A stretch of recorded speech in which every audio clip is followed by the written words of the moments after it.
Good morning.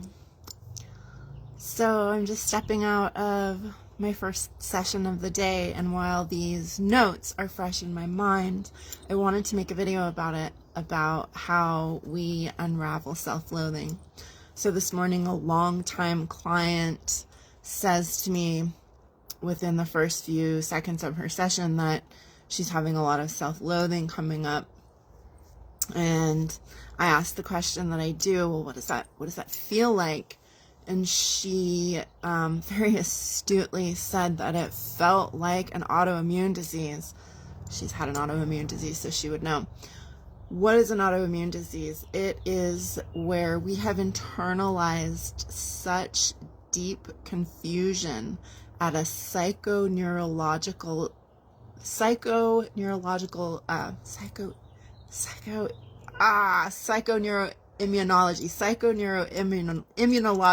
level, that our body, our immune system, it can't tell self from other. So whereas it is designed to contain and to eradicate viruses and non-beneficial bacteria, what it does instead is it turns on us.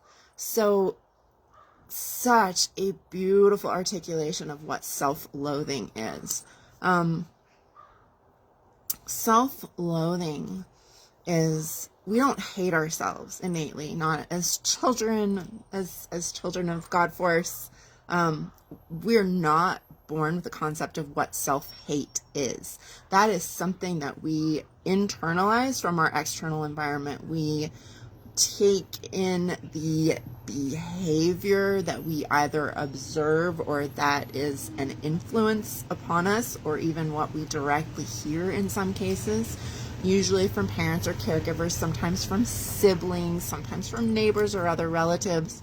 But in order for that, for the energy directed at us from another, for us to internalize that and for that to become self-loathing, that energy has to come from someone meaningful. So either a parent, a sibling, a relative, potentially also a teacher, someone who's in a position of authority that can make us question ourselves, but who also has enough power in our own state of vulnerability to where we will internalize that. We will make that about us instead of about them, because as a child, that's a survival strategy. So delving deeper with this client into what was going on with her, she said there was a feeling of heaviness and there was a feeling of restriction. When I hear the word restriction in session, it is almost always an indicator that there is a protective mechanism in place. Why do we restrict around ourselves? That is, what is commonly known as a fetal position, is pulling our external limbs towards the most vulnerable places of our body, right? So if there's a restriction, and this isn't an always, but this is a more often than not, if there's a restriction that's felt in the body, that is going to indicate there's protection occurring. And we don't protect ourselves from a place of hatred or loathing. We protect ourselves. The mechanism that drives us to protect ourselves is deeply loving.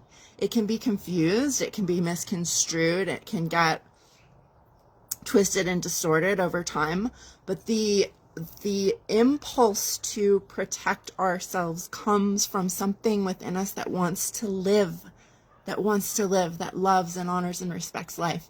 So the indication of this restriction means she's restricting around something that she's protecting, something that's precious, something that's valuable. So I started speaking about flowers and buds and how we don't bully them open, we don't pry them open. A caterpillar cocoon is the same thing. If you pry open a caterpillar's cocoon before the butterfly is ready to emerge, if you help it too much, it won't become what it's meant to be. It doesn't need that much help. It needs the internal impetus to work with what appears to be a resisting force, but is actually a complementary force. So that feeling of restriction that she was interpreting as self-loathing, which was the loathing she had inherited from her parents, was actually a protective mechanism around this precious bud inside of herself, her innocence, her vulnerability.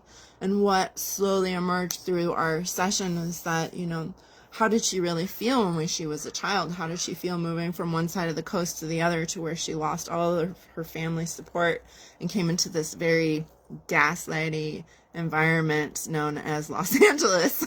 She felt like her feelings weren't safe. They weren't safe in her home environment. They weren't safe in this other social setting. People were very passive, very avoidant about how they felt. And so these more tender emotions for her, vulnerability, the vulnerability of anger, the vulnerability of her hurt, the vulnerability of her sadness, not only were they not safe to be expressed in this environment within her family, they weren't even safe for her to acknowledge. And so this is what we do when we have these more tender, specifically, anger is a very vulnerable emotion, especially if you can't out anger the people in your environment, right? It gets very enmeshed and complicated. So giving herself permission for these feelings to surface, for her to stop gaslighting herself, because what was going on is she had taken this layer of loathing that she had internalized, and it had created this restriction, this protective space around these vulnerable emotions that weren't safe to express, right? So in order for that restriction to release, it needs to be acknowledged not as something that we're going to struggle with and battle with, but as something that is a complementary force to her own growth and development, to her own innocence, and to these vulnerable feelings, sadness, anger, hurt, grief, to encapsulate it, right? In order for that grief to bloom, the resistance needs to be recognized as being complementary. So when people have gone through these very traumatic experiences, very often they don't have a reference for what it feels like to feel safe. And this is literally why we go to therapy. This is why you choose someone as an ally to have your back. And in this moment, I reminded her of this. I realized these people didn't love you in this way. Your husband, your ex-husband didn't love you in this way. These other relationships, she doesn't have this as a reference. So in that moment, I reminded her, I am that for you. I am that for you. I love you. I see you. I am that benevolent sun shining down on you and encouraging you to open, right? This is the trust and rapport. And she said, I know you are. And then it's like, she needs another reference. She needs something from inside of herself to come forth. And for her, that symbol was Jesus Christ. It was Buddha. It was that Christos consciousness that could then be birthed from within her, that could then move complementary to the restriction that could allow her to open. So when we hit self-loathing, we get very curious, because hatred is out of all of the forces at work in this woman today, the weakest one, and please keep this in mind, the weakest one was the hatred. The weakest one was what she perceived as her own hatred of herself, which was not her hatred of herself, which was her gaslighting herself out of her more tender emotions because they weren't safe. But it was the weakness of the hatred and the antagonism that was directed her as a child from her own parents, right? In really, truly terrible ways. That was the weakest force. Why? Because that force is gone. Those people are literally, in her case, are dead. And what has survived is this deep love that birthed this protection for her, this deep love that bloomed into her becoming a mother and nurturing her children, this deep love that led her to educate herself about consciousness and her body and to seek out my assistance and help.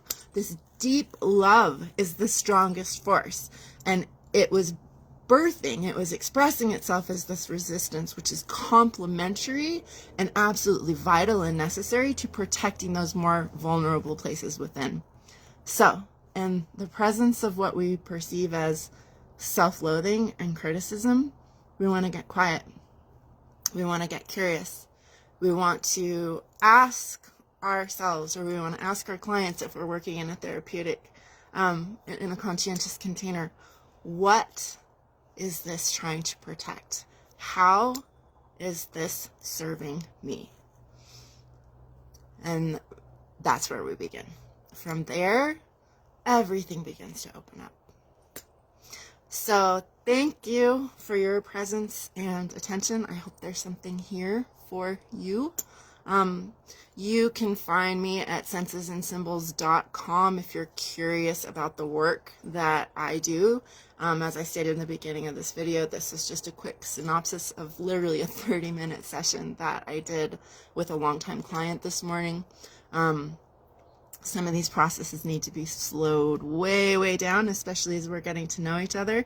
But then when we're working with pattern and recognition, and we're moving energy at deeper levels, we're acknowledging threads, and a shift can take as much time as it needs, and it can happen in an instant. So these are my offerings for you for right now today. Message me anytime you're curious about having a conversation or you want to set up a discovery call. So much love to you, and so much kindness and compassion and curiosity in your own discovery and self-development and growth and processing, and just enjoyment of life. Peace.